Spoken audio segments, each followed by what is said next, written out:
कई वर्ष पहले एक गांव में मृकंदु ऋषि और उनकी पति मरुदमती रहते थे।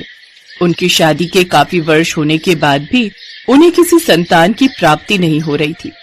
संतान प्राप्ति के लिए दोनों पति पत्नी दिन रात महादेव की घोर तपस्या करने लगे, जिससे शिव भगवान ने प्रसन्न होकर उन्हें दर्शन दिए। हे वत्स, हम तुम्हारी तपस्या से प्रसन्न हुए।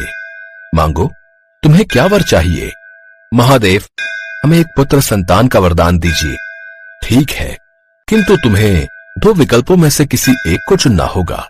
पहला विकल्प, तुम्हें धर्मी, गुणी, लेकिन जिसकी आयु कम हो ऐसा पुत्र चाहिए, या फिर कम बुद्धि वाला लेकिन लंबा जीवन जीने वाला पुत्र, जो गुणों की खान से भरा हो, उसके पास हर तरह का ज्ञान हो, भले ही उसकी आयु कम हो। मुझे ऐसे पुत्र का वरदान दीजिए प्रभु। तथास्तु।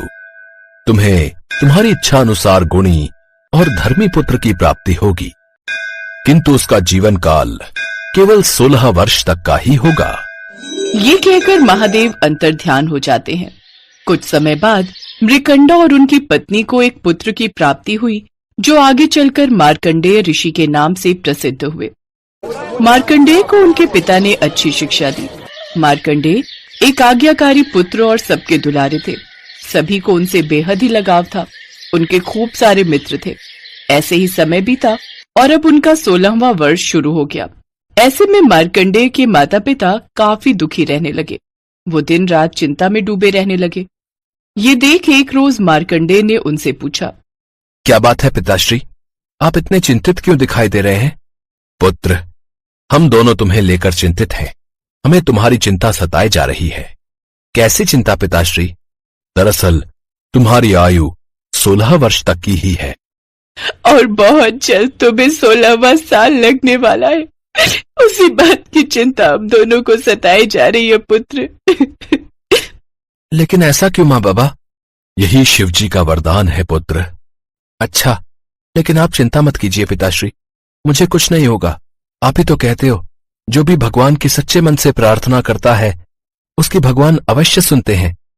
मुझे 16 साल तक जीने का वरदान महादेव ने दिया है, तो मैं अब उनसे ही अपनी दीर्घायु की प्रार्थना करूंगा।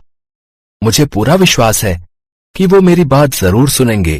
फिर मार्कंडेय भगवान शिव का आशीर्वाद लेते हैं और एक नदी के तट पर जाकर मिट्टी का शिवलिंग बनाकर भगवान शिव की तपस्या में लीन हो जाते हैं। तपस्या के दौरान ही मार्कंडेय को 16वां वर्ष शुरू हो जाता है। कुछ समय बाद उसकी मृत्यु का समय यमराज स्वयं धरती पर उस बालक के प्राण लेने जाते हैं। मार्कंडेय, आज तुम्हारी जीवन लीला समाप्त होने जा रही है और मैं यमराज स्वयं तुम्हें लेने आया हूँ। नहीं, मैं आपके साथ नहीं आऊंगा। मेरे महादेव मेरी रक्षा करने अवश्य आएंगे। मैं तुम्हें आखिरी बार कहता हूँ कि आज तुम्हारे जीवन का आखिरी दिन है। आज तुम्हें मेरे साथ चलना ही होगा। फिर यमराज ने अपनी शक्ति से उस मार्कंडेय के चारों ओर फैले प्रकाश को हटा दिया। ये देख मार्कंडेय घबरा गया और उसने झट से शिवलिंग को गले से लगा लिया।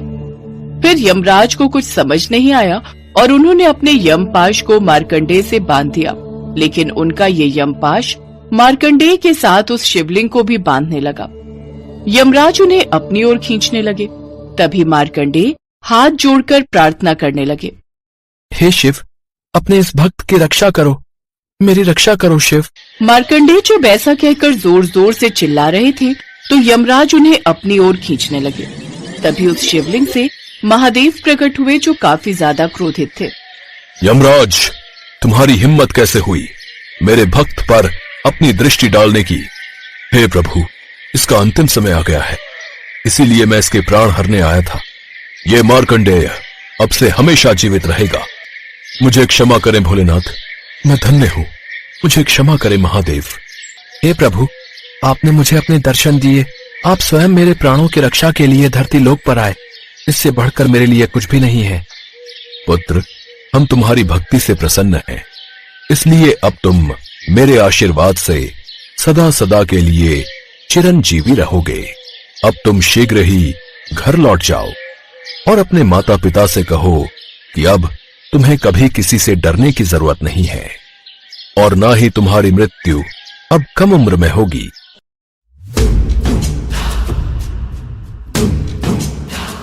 कितक